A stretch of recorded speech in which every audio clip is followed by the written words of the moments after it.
First, you're going to hold your hand out like you're shaking my hand.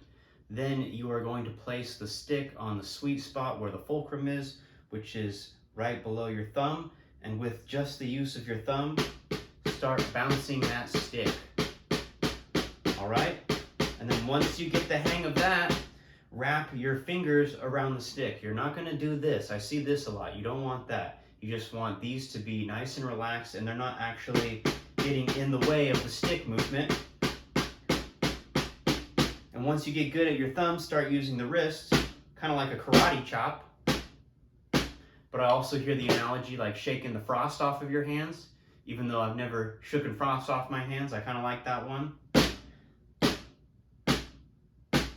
All right, and once you get the use of your wrist in there, start incorporating these fingers. And one of the best exercises for that is to just bounce the stick with your hand parallel to the drum head.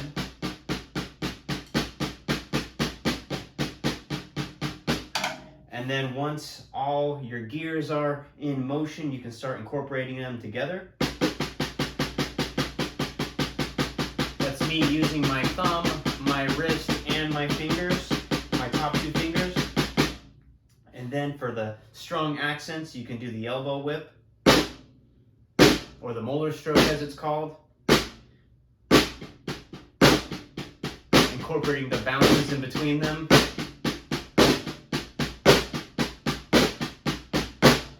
All right, Buddy Rich, one thing he would do is kind of bounce the sticks back and forth between those fingers, and he got really good at that.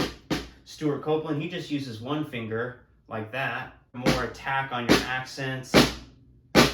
All right, so just a few different uses for traditional grip.